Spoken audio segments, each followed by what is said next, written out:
नमस्कार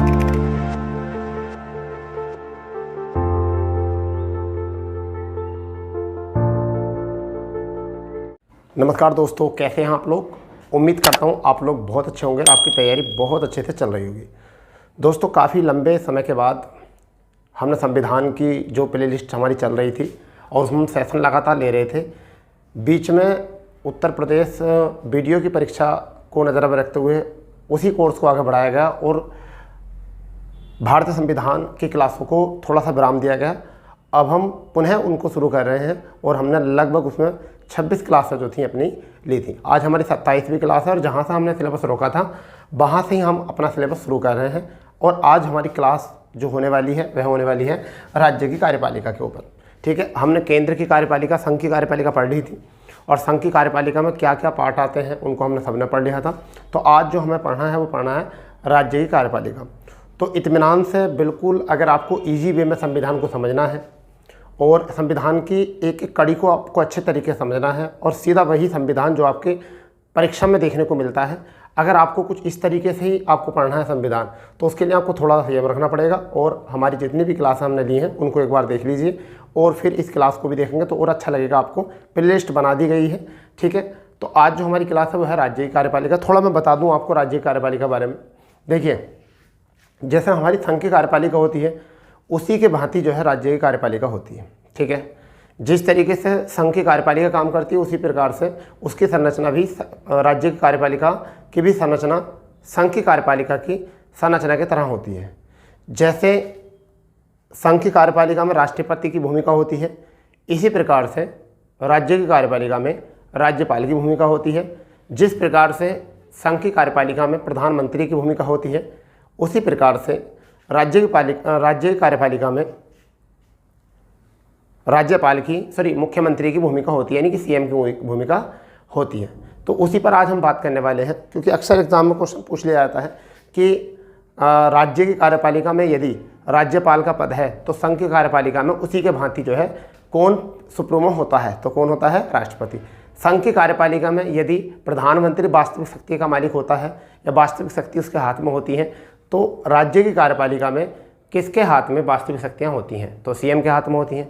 ठीक है दोस्तों, तो इसी पर बात करने वाले हैं। शायद आपको ये दोनों बात समझ गए होंगे।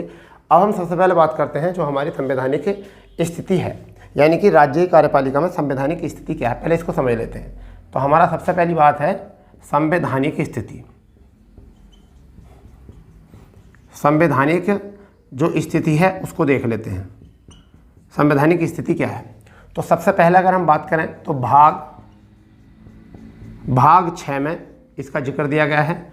अगर हम यहाँ से बात करें आर्टिकल की, तो आर्टिकल अगर हम बात करें तो यहाँ पर 153 आर्टिकल 153 भाग 6 में नहीं, भाग 6 में 153 तक नहीं है भाई, क्योंकि भाग 6 में तो 153 से लेकर 237 तक है, ठीक है। मगर हम बात करें केवल भाग 6 में राज्य की कार्यपालिका में, ठीक है।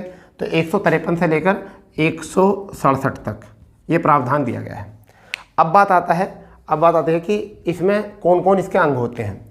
तो बात करते हैं कार्यपालिका के अंग, ठीक है। अब अंग कौन कौन होते हैं, तो सबसे नंबर 1 पर जो होता है वो होता है हमारा राज्यपाल होता है नंबर 1 पर। दूसरे की अगर हम बात करते हैं तो क्या होता है, मुख्यमंत्री होता है। तीसरे नंबर पर अगर हम यहाँ बात करें तो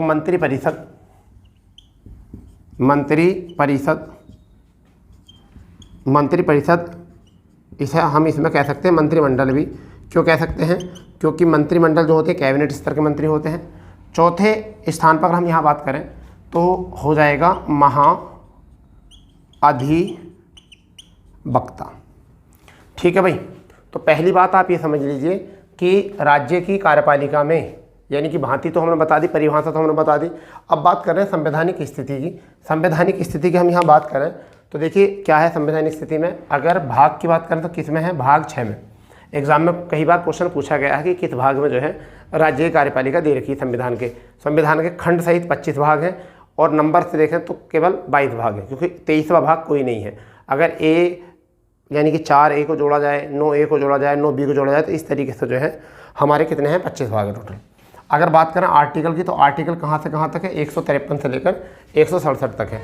बात करते हैं इसमें क्या क्या है, तो राज्यपाल है, मुख्यमंत्री है, मंत्रिपरिषद है, मंत्रिमंडल और महाधिवक्ता है।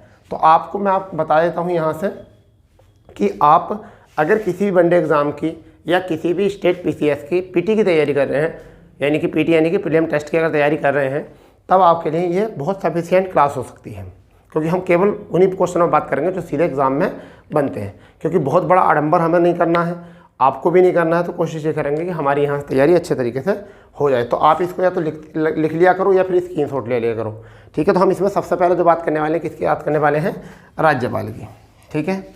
हम जो बात करेंगे वो किसकी करेंगे, राज्यपाल की बात करेंगे भैया। संवैधानिक स्थिति के बाद में हमारा जो पॉइंट रहेगा वो क्या रहेगा, वो रहेगा राज्यपाल।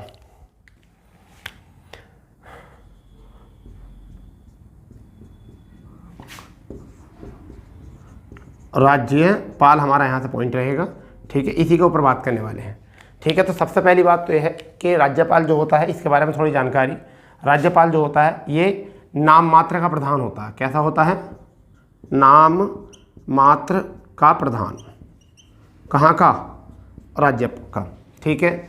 दूसरी अगर हम यहाँ से बात करें, इसे संवैधानिक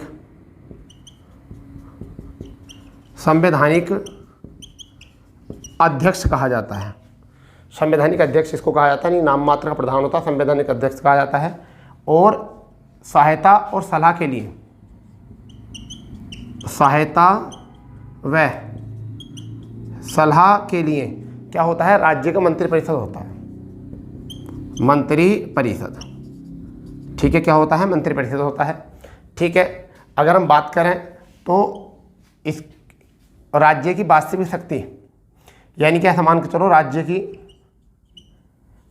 की वास्तविक शक्ति जो होती है किसके पास में होती है, सीएम के, ठीक है। वास्तविक शक्ति सीएम के, और वास्तविक प्रधान भी, वास्तविक प्रधान भी कौन होता है, प्रधान भी सीएम होता है।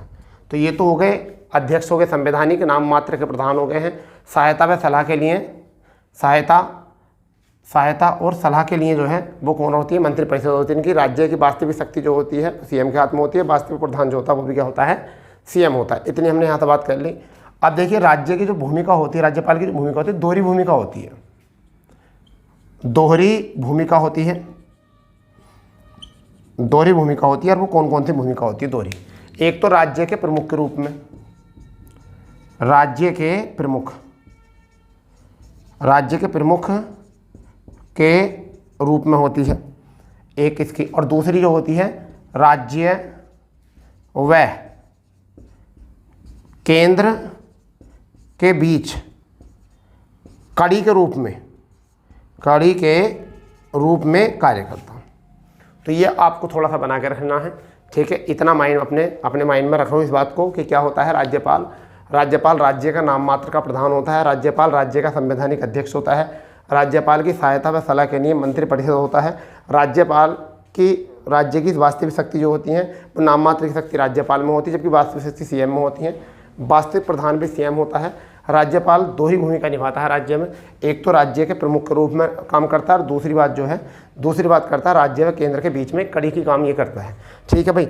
इसको स्क्रीनशॉट ले लो आप इसका, ठीक है। मैं देख लेता हूँ कि हमें नीचे तक दिख रहा है या नहीं दिख रहा है, ठीक है। जल्दी करो, इसका स्क्रीनशॉट ले करो, बिल्कुल टेंशन ना लो, बिल्कुल भी स्क्रीनशॉट ले लिया करो, ठीक है भाई। स्क्रीनशॉट ले लो इसका बिल्कुल, ठीक है, क्योंकि आपको शायद मुझे लग रहा है कि अच्छा दिख रहा होगा आज, क्योंकि मैं थोड़ा सा बड़ा करके लिख रहा हूँ इसमें, ठीक है भाई। तो ये तो हो गई कहानी यहाँ से हमारी, ठीक है। चलिए और बताओ, इतना तो सीख गए हैं। अब हम बात करेंगे, देखिए एक तो होता है हम आर्टिकल सहित पढ़ें, एक तो हम करते हैं आर्टिकल के आधार पर पढ़ना, और एक हमारा होता है आर्टिकल न पढ़कर हम की नियुक्ति कैसे की जाती है, शक्तियाँ कैसी होती हैं, सब इस तरीके से बात करते हैं। चलिए तो इतना हो गया है। चलिए अब सबसे पहले बात करते हैं नियुक्ति की। किसकी बात करते हैं, नियुक्ति की बात करते हैं, राज्यपाल की नियुक्ति। राज्यपाल की नियुक्ति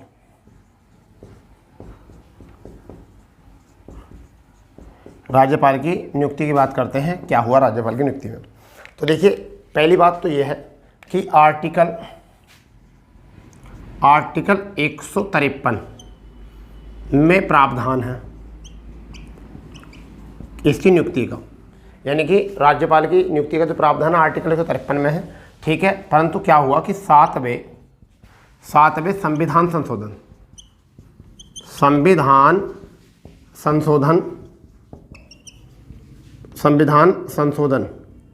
1956 में कहा गया था कि 2 या 2 से अधिक, क्या कहा गया था, 2 या 2 से अधिक राज्यों का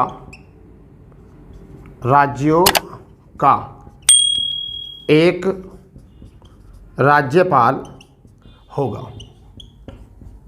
ये कहा गया था। सातवें संविधान संशोधन में क्या कहा गया था 1956 में कि 2 या 2 से अधिक राज्यों का एक राज्यपाल होगा, ये बात उन्होंने कही, ठीक है। और बात रही यहाँ पर कि नियुक्ति कौन करेगा, राष्ट्रपति करेगा, राष्ट्रपति नियुक्ति करेगा। किस आर्टिकल में गई ये वाली बात जो की गई, आर्टिकल, इसे भी याद रख लो, आर्टिकल 155 में ये बात कही गई कि नियुक्ति कौन करेगा, राष्ट्रपति करेगा राज्यपाल की नियुक्ति। ये किस में कहा गया, ठीक है, ये कहा गया आर्टिकल। अगर बात करें योग्यता की, योग्यता तो योग्यता दी गई, वो किस में दी गई, आर्टिकल 157 में, आर्टिकल 157।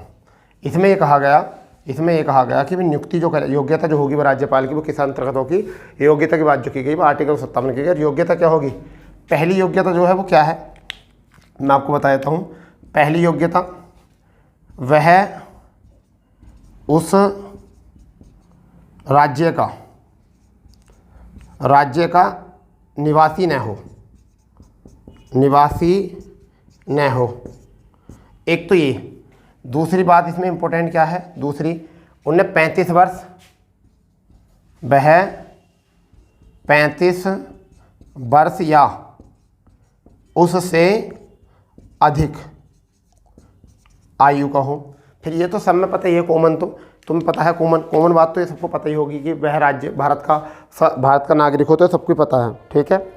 और एक और बात होती है दिवालिया ना हो, ठीक है, लाभ के पद पर ना हो, तो वो तो सभी को कॉमन बातें पता हैं। परंतु आप इतनी बात समझिए कि राज्यपाल की नियुक्ति में क्या है, आर्टिकल 153 में क्या है, प्रावधान दिया गया है इसका, ठीक है। और सातवें संविधान संशोधन 1956 में कह दिया गया था 2 या 2 से अधिक राज्यों का एक राज्यपाल होगा, ठीक है। और जिसकी नियुक्ति कौन करेगा, राष्ट्रपति करेगा। नियुक्ति का प्रावधान जो किसमें है, आर्टिकल 155 में। जबकि योग्यता के बारे में अगर बात की गई है तो योग्यता की बात जो की गई 157 में की गई है। उसकी 2 विशेष बातें याद रखनी है आपको, और सब कॉमन बातें होती हैं कि वह उस राज्य का निवासी ना हो और उसने 35 वर्ष या उससे अधिक आयु पूरी कर रखी हो, ठीक है। इतनी बात आपको हो गई होगी, समझ में आ गई होगी। स्क्रीनशॉट लेना चाहो ले लो, मैं हट गया हूँ यहाँ से, ठीक है भाई। चलिए इसके आगे अगर हम बात करते हैं, तो पद के लिए शर्तें क्या होती हैं, ठीक है। अब जो हम बात करेंगे राज्यपाल के पद के लिए शर्तें, ठीक है भाई। वो क्या बात आएगी, राज्यपाल के पद के लिए शर्तें। राज्यपाल के पद के लिए शर्तें,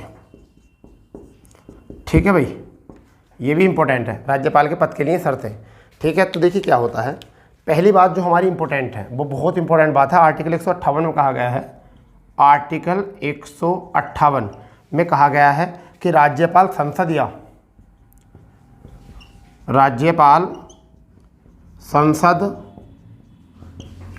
विधानमंडल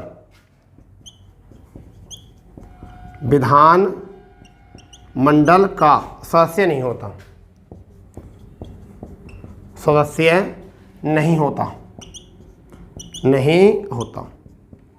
ठीक है, ये कहा गया है। दूसरी क्या है, दूसरी बात क्या कही है, वेतन और भत्तों में कटौती नहीं की जाएगी, उसके वेतन भत्तों में कटौती नहीं की जाएगी, वेतन भत्तों में कटौती नहीं की जाएगी,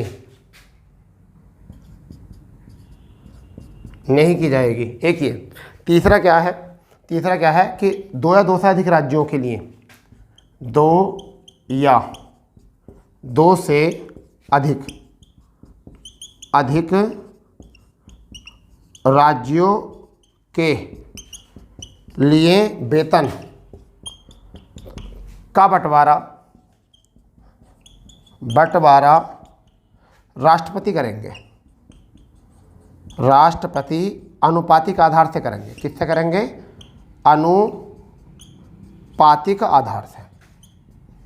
अनुपातिक आधार से करेंगे। तो ये भी एक इम्पोर्टेंट बात हो गई यहाँ से। ठीक है भाई, ये भी एक बात हो गई यहाँ से। एक और बात इम्पोर्टेंट कर लेना इसकी याद। यहाँ 153 में ही आर्टिकल 153 का एक 3 खंड होता है। उसमें क्या कहा गया है? उसमें कहा गया है इनका वेतन जो होगा वो कितना होगा। अगर बात करें वेतन, तो वेतन कितना होगा? 3.5 लाख रुपए।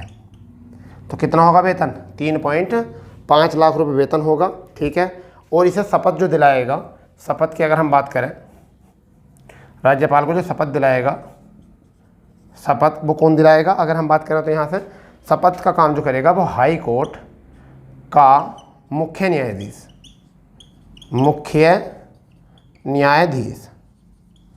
ठीक है भाई, न्यायाधीश। तो नियुक्ति कौन करता है? नियुक्ति करता है राष्ट्रपति। ठीक है। और शपथ कौन दिलाता है? मुख्य न्यायाधीश हाई कोर्ट का। ठीक है, इतनी बात आपको समझ में आ गई होगी। ठीक है। राज्यपाल के पद के लिए शर्तें क्या है? आर्टिकल 158 में कहा गया है, आर्टिकल 158 में कि राज्यपाल संसद या विधानमंडल का क्या होना चाहिए? सदस्य नहीं होता, और उसके वेतन, पद पर रहते हुए वेतन भत्तों में कटौती नहीं की जाएगी। ये भी होता है। फिर आगे क्या है? 2 या 2 से अधिक राज्यों के लिए वेतन का बंटवारा राष्ट्रपति करेंगे। किस पर? अनुपातिक आधार पर। जैसे मान के चलिए कि अगर यूपी का राज्यपाल यानी कि कौन है? आनंदीबेन पटेल।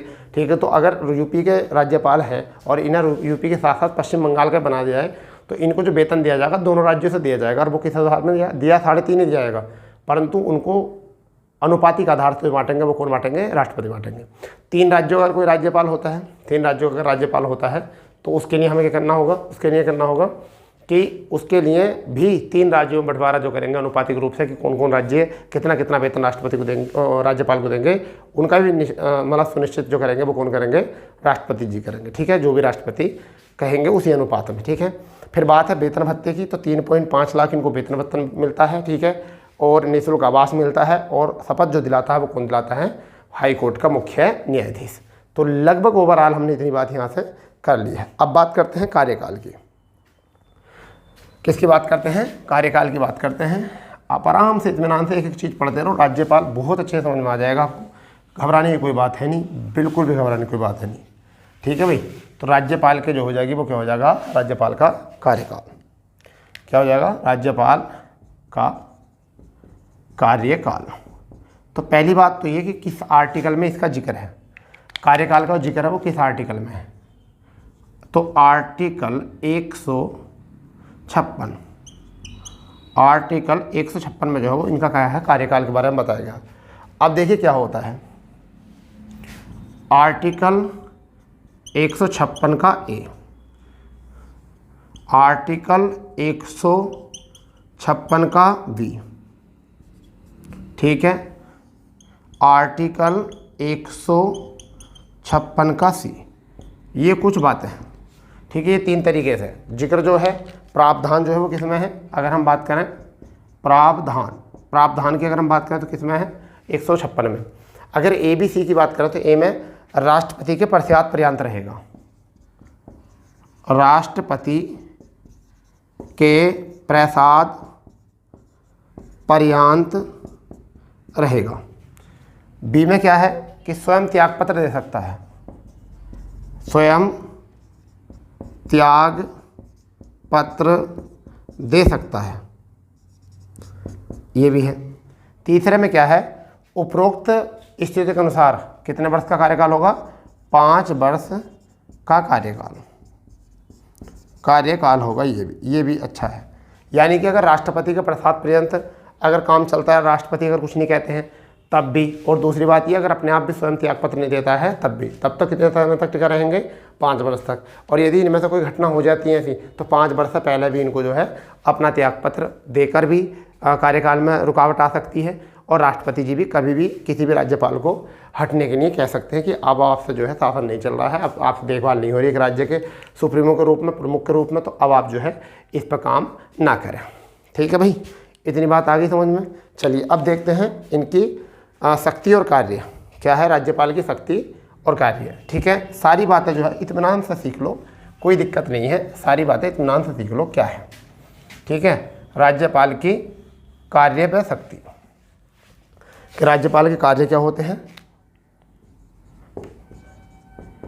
कार्य व शक्तियाँ। ठीक है भाई, कार्य राज्यपाल के कार्य और शक्ति। तो देखिए इसका जो जिक्र है वो किस में है, आर्टिकल 154 में इसका क्या है, प्रावधान है। क्या है भाई, इसका क्या है, प्रावधान है। क्या 154 में क्या कहा गया है कि प्रत्यक्ष रूप से, यानी कि राज्यपाल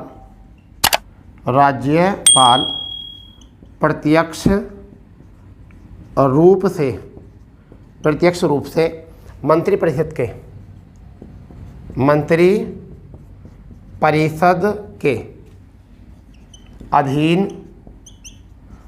अधीन कार्य करेंगे।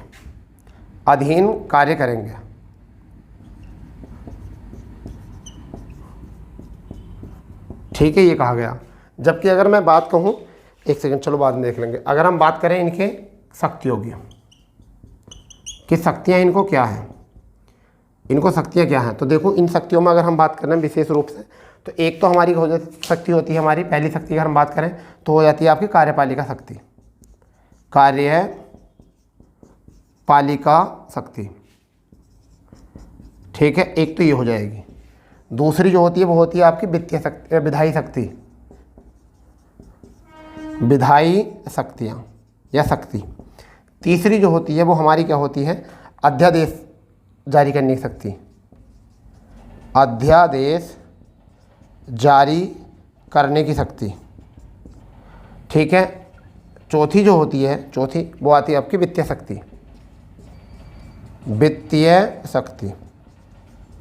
क्या होती है, वित्तीय शक्ति होती है चौथी। ठीक है भाई, चौथी कौन सी होती है आपकी, वित्तीय शक्ति होती है। अगर हम यहाँ से पांचवी बात करें तो पांचवी आपकी होती है न्यायिक शक्ति।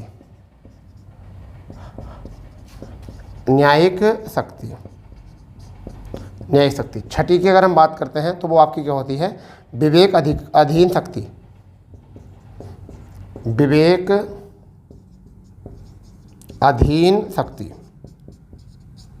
ठीक है, सातवीं प्रकार की शक्ति होती है वो किसकी कैसी होती है, वीटो पावर शक्ति। ठीक है भाई, वीटो पावर शक्ति। तो ये शक्ति होती हैं, एक बार देख लो इनको। राज्यपाल के कार्य व शक्ति के आर्टिकल 154 में क्या कहा गया है कि राज्यपाल प्रत्यक्ष रूप से मंत्रिपरिषद के अधीन कार्य करेंगे। ठीक है, और शक्तियों में क्या क्या है, शक्तियों में आपके कार्यपालिका शक्ति। ठीक है, कि कार्यपालिका में किन किन की नियुक्ति करेगा, विधायी शक्ति क्या क्या, विधि या कानून बनाएगा। ठीक है, अध्यादेश जारी करने की शक्ति, यानी कि कैसा अध्यादेश जारी होगा। ठीक है, वित्तीय शक्ति कैसे हो सकती है, वित्तीय शक्ति क्या क्या होती हैं। ठीक है, आपकी न्यायिक शक्तियाँ क्या होती हैं, विवेक अधिकार शक्ति क्या होती हैं, और वीटो पावर शक्ति क्या होती हैं। तो अब जो हम इसको ना एक स्लाइड पे देखेंगे, इन सबको क्या देखेंगे, एक स्लाइड पे देखेंगे कि क्या ये शक्तियाँ हैं और इनके क्या कार्य हैं, मोस्ट से मोस्ट क्या है इनमें से। ठीक है भाई दोस्तों,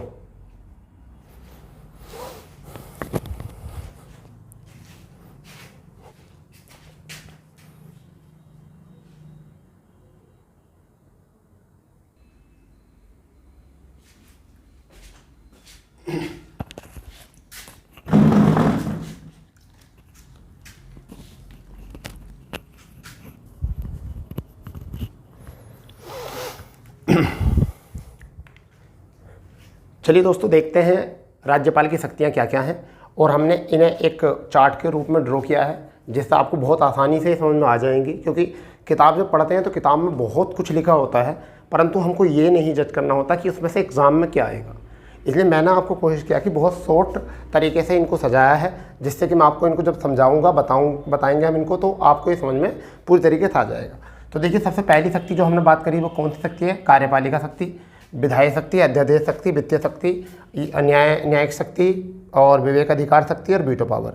ये शक्तियाँ हैं यानी कि 7 प्रकार की। अब देखिए कार्यपालिका शक्ति में क्या क्या आता है। सीएम, राज्यपाल जो है सीएम और मुख्यमंत्रियों की नियुक्ति करता है, यानी कि राज्यपाल जो करता है वो मुख्यमंत्री की व मंत्रिपरिषद के अन्य मंत्रियों की भी नियुक्ति कौन करता है? राज्यपाल करता है। मगर किसके परामर्श से करता है? वो करता है मुख्यमंत्री के परामर्श से। जबकि राज्यपाल को महाधिवक्ता की नियुक्ति करने का अधिकार है। क्या करने का अधिकार है? महाधिवक्ता का करने का। फिर राज्य लोक सेवा आयोग, स्टेट पीएससी, ठीक है, जो होती है state public service commission, state public service commission के अध्यक्ष व सदस्यों को नियुक्त करने की इसकी शक्ति होती है। राज्यपाल की अगर शक्ति बात करें तो राज्य निर्वाचन आयोग की नियुक्ति करने की शक्ति होती है, ठीक है। राष्ट्रपति की सलाह पर हाईकोर्ट, राष्ट्रपति की सलाह पर हाईकोर्ट के मुख्य व अन्य न्यायाधीश की नियुक्ति करने की शक्ति होती है। और अधीनस्थ न्यायालयों में न्यायाधीशों की नियुक्ति करने की शक्ति होती है। और आर्टिकल 356 का प्रयोग करने के लिए यह राष्ट्रपति को किसी भी राज्य में अगर मुख्यमंत्री का शासन नहीं चल रहा है तो वहाँ पर आर्टिकल 356 के लिए राज्य आपातकाल लगाकर राष्ट्रपति को वहाँ के शासन करने के लिए आमंत्रित भी करता है, ठीक है। तो ये थी हमारी कार्यपालिका शक्ति, यानी कि राज्यपाल के द्वारा की गई शक्ति कौन कौन थी कार्यपालिका जो कार्यपालिका के अधीन आती है। तो पहले आप याद रखेंगे सीएम, मुख्यमंत्री की नियुक्ति, यानी कि सीएम व मुख्यमंत्री की नियुक्ति व अन्य मंत्रियों की नियुक्ति। दूसरी है महाधिवक्ता की नियुक्ति, स्टेट पीसीएस जो होता है हमारे स्टेट मतलब जो होता है उसमें हमारा क्या होता है कि अध्यक्ष और सदस्यों की नियुक्ति। राज्य निर्वाचन आयोग की नियुक्ति, उसके सदस्यों की नियुक्ति। राष्ट्रपति की सलाह पर हाईकोर्ट के मुख्य न्यायाधीश व अन्य न्यायाधीशों की नियुक्ति, ठीक है। अधीनस्थ न्यायालयों में न्यायाधीशों की नियुक्ति। और आपके आर्टिकल 356 का प्रयोग कर सकता है, राष्ट्रपति को आमंत्रित कर सकता है किसी भी राज्य के शासन को चलाने के लिए। वो कब? जब राष्ट्र में जब राज्य में एक तरीके संवैधानिक स्थिति हो जाए तो उत्पन्न, और राज्य के मुख्यमंत्री से कार्यभार नहीं संभल रहा हो, ठीक है। अगर विधायी शक्ति की हम बात करें, विधायी शक्ति, तो यहाँ पर दो शक्ति आपको ज़्यादा इंपॉर्टेंट याद रखनी है। क्या? आर्टिकल 171 के 3 में कहा गया है कि राष्ट्रपति को शक्ति है कि विधान परिषद के 1/6 सदस्यों को जो विज्ञान, कला, साहित्य इन क्षेत्रों में निपुण होते हैं, यानी कि राज्यपाल को शक्ति है जो विधायिका के विधानमंडल के 2 अंग होते हैं, एक तो होता है विधानसभा, एक होता है विधान परिषद। तो विधान परिषद में 1/6 सदस्यों को नियुक्त करने की जो है शक्ति होती है वो किसको होती है? राज्यपाल को होती है। ये कहा गया है इसमें। एक इसमें है वैसे आर्टिकल 154 में भी दिया गया है और आर्टिकल 171 के 3 में भी दिया गया है। फिर आपका आर्टिकल 333 का प्रयोग किया जाता है जिसमें 2 आंगल सदस्यों को चुना जाता था। किसके लिए? 2 आंगल सदस्यों को चुना जाता था। किसके लिए? विधानमंडल के लिए, सॉरी विधानसभा के लिए। परंतु अब ये जो है समाप्त कर दिया गया है। क्या कर दिया गया है? अब ये समाप्त कर दिया गया है क्योंकि अब इसका कोई प्रावधान नहीं रहा है, क्योंकि 104वां संविधान संशोधन हुआ है। 104वां संविधान संशोधन जिसके चलते आर्टिकल 333, ठीक है, पूरी तरीके से समाप्त कर दिया गया है। आगे बात करते हैं अध्यादेश जारी करने की। तो अध्यादेश जारी करने के लिए आर्टिकल ज़्यादा याद रखना। राज्य में अध्यादेश जारी करने की शक्ति राज्यपाल की होती है। आर्टिकल कौन सा? 213 आर्टिकल है। ये क्या है? देखिए मैं आपको बताता हूँ। वो तो केंद्र में जो है वो 123 है, तो 123 में 89 जोड़ दो, यानी 90 जोड़ दो यहाँ पर, तो कितने आ जाएगा? आपका 213 हो जाएगा, ठीक है। यहाँ से बन जाएगा आपका, ठीक है। अब क्या है इसमें? जब संसद में सत्र यानी कि विधानमंडल में सत्र नहीं चल रहा हो और उस समय सरकार को किसी भी कानून की बहुत सख्त ज़रूरत है, तब राज्यपाल के पास एक शक्ति होती है कि वह उस कानून को पारित कर सकता है, बशर्ते 6 सप्ताह के भीतर, जब भी नया सत्र चलेगा उसके 6 सप्ताह के भीतर उसको स्वीकार करना पड़ेगा उस सत्र में। अगर नहीं स्वीकारा गया तो वह पूरी तरीके से क्या हो जाएगा? समाप्त हो जाएगा, ठीक है। इतनी बात याद रख लीजिए। फिर आगे आपकी वित्तीय शक्ति, ठीक है। वित्तीय शक्ति में क्या करते हैं? आर्टिकल 202 की बात करते हैं जिसमें राज्य का वित्त प्रस्तुत किया जाता है, यानी कि राज्यपाल की तरफ से वित्त मंत्री वार्षिक वित्तीय विवरण प्रस्तुत करते हैं, ठीक है। राज्यपाल की तरफ से जो है कौन? वित्त मंत्री वार्षिक वित्तीय विवरण प्रस्तुत करते हैं आर्टिकल 202 के अंतर्गत, ठीक है। ये भी एक शक्ति होती है राज्यपाल के अंदर, ठीक है भाई। अब बात करते हैं न्यायिक शक्ति। तो न्यायिक शक्ति में देखो बहुत इंपॉर्टेंट है, 161 में इसका जिक्र दिया गया है, जबकि राष्ट्रपति को न्यायिक शक्ति 72 के अंतर्गत है, ठीक है। इसमें क्या गया है? 161 के अंतर्गत, यानी कि दंड में क्षमा करने की शक्ति होती है, ठीक है। सजा को विराम व परिहार करने की शक्ति होती है। अल्पीकरण व लघुकरण करने की शक्ति होती है। अब क्या क्या शक्ति नहीं होती? अब देखिए क्या क्या शक्ति नहीं होती। मृत्युदंड को समाप्त नहीं कर सकता राज्यपाल, ये शक्ति नहीं होगी। एक तो ये शक्ति नहीं होगी। फिर सेना में जो भी दंड दिया गया है सैनिक को, उसकी समाप्त करने की शक्ति नहीं होती। ये भी एक इम्पोर्टेंट शक्ति होती है, ठीक है। इसमें एक शक्ति और नहीं होती, क्या, संघ सूची में विषय बनाने की जो है शक्ति जो है वो राज्यपाल को नहीं होती है, ठीक है। तो ये 3-4 शक्तियाँ ऐसी होती हैं जो नहीं होती हैं, परंतु आपको ये देखो कौन कौन सी होती हैं। दंड को क्षमा करने की शक्ति होती है, सजा का विराम या परिहार करने की शक्ति होती है, अल्पीकरण लघुकरण करने की शक्ति होती है, विवेक अधीन, ठीक है। अब अगली शक्ति कौन सी, विवेक अधीन शक्ति। कैसी शक्ति है, विवेक अधीन। इसमें क्या है कि राज्यपाल को एक शक्ति होती है नागालैंड, मेघालय, असम, सिक्किम जैसे जनजाति क्षेत्रों में आदिम जीवन की रक्षा करने की, आदिम जीवन की रक्षा करने की शक्ति होती है।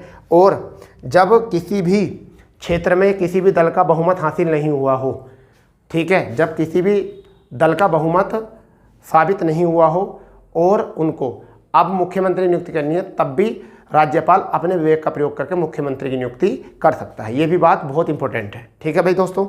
अब बात आती है वीटो पावर की। किसकी बात आती है, वीटो पावर की।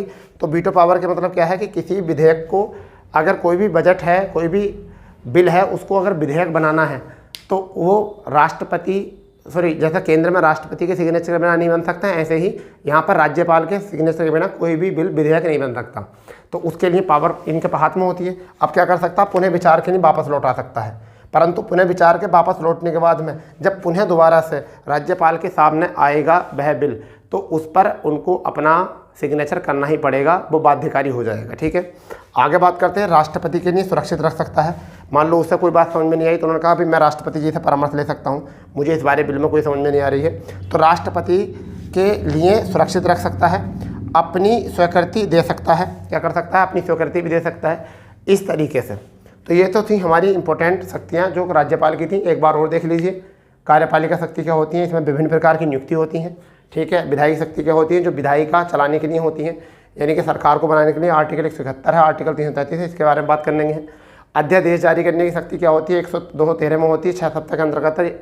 अध्यादेश क्या होती है, जब किसी सरकार को बहुत इमरजेंसी में कानून की जरूरत पड़ती हो और उस समय पर संसद सत्र यानी विधानमंडल सत्र नहीं चल रहा हो, तो उस समय राज्यपाल को पावर होती है कि अध्यादेश का प्रयोग करके वह किसी को कानून को पारित कर सकता है, ठीक है। वित्तीय शक्ति क्या होती है कि जो बजट होता है, राज्य का बजट जो होता है वह प्रस्तुत किया जाता है वित्त मंत्री के थ्रू, किसके, राज्यपाल की तरफ से, उसे वार्षिक वित्तीय विवरण कहते हैं। न्यायिक शक्ति में क्या है, आपके सामने दंड को क्षमा करना, सजा का विराम, परिहार करना, अल्पीकरण लघुकरण करना।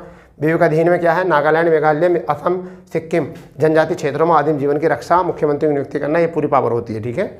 वीटो पावर की अगर हम बात करें तो अपने विचार के लिए उठा सकता है, राष्ट्रपति के लिए सुरक्षित रख सकता है और अपनी स्वीकृति दे सकता है। तो इस तरीके दोस्तों हमने राज्यपाल से जुड़े हुए जितने भी क्वेश्चन हैं जो आपकी परीक्षा में आने योग्य हैं, हमने उनका जो है आपके सामने जो है प्रस्तुतिकरण कर दिया गया है, ठीक है। अगर आपको सेशन में मजा आया तो अपने दोस्तों में ज़्यादा शेयर करें। और दोस्तों आपको ना ज़्यादा पढ़ने की ज़रूरत नहीं है किसी परीक्षा के लिए, आप बस इतना पढ़िए, यही आपने अगर सुरक्षित रख लिया तो आपके लिए एग्जाम में बहुत कुछ यहाँ से हो जाएगा। क्योंकि बहुत बड़ा आडंबर नहीं करना है आपको, केवल अपने आप हैंड नोट्स बनाओ अपने, क्योंकि जो अपने आप नोट्स बनाओगे आप तो आपको वो याद भी होगा। पीडीएफ के चक्कर में मत पकड़ो, क्योंकि पीडीएफ के चक्कर में पढ़ोगे आप तो पढ़ते रहोगे, ऐसे तो किताब से पढ़ सकते हो, ठीक है। किसी और के नोट्स में पढ़ो, जो वो पीडीएफ पढ़ते हो आप वो अपने नोट्स नहीं होते तुम्हारे, वो किसी दूसरे के नोट्स होते हैं जो उसकी मन से बने होते हैं, ठीक है, और उनको तुम पढ़ते हो। नोट्स वो होते हैं जो खुद अपने हाथ से बने होते हैं। आपको जो चीज़ें याद आती हैं उनको छोड़ दो, जो चीज़ें याद नहीं हैं उनके नोट्स बनाओ, ठीक है, उसी को नोट्स कहते हैं। दूसरे के हाथ की बनी पीडीएफ वो नोट्स नहीं होते, ठीक है दोस्तों। तो चलो, अगर सेशन में मजा आया हो, जो चैनल पर नए हैं वो चैनल को सब्सक्राइब करें, ठीक है। मिलते हैं नई क्लास के साथ। जय हिंद, जय भारत, वंदे मातरम।